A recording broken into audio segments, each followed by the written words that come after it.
chick, I call her Lola. She feel like the ocean, like to drink and smoke some Doja. And I feel like smoking, plus she good. Hello guys, magandang araw sa inyo. This is Angelos Motovlog and Angelos Moto Shop. Meron tayo dito ngayon gagawing Euro motor, no? Parang XRM siya guys, no?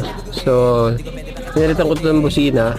Tapos, chinesure ko na rin yan. Naka-chinesure na yan. Ngayon, kakabitan natin siya ng MDL guys, ano? So, pakita ko sa inyo kung paano magkabit ng MDL, no?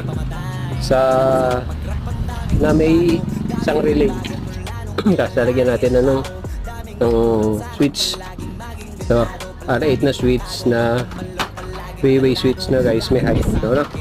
Ang gagamitin natin sa kanya na domino yung tatak ng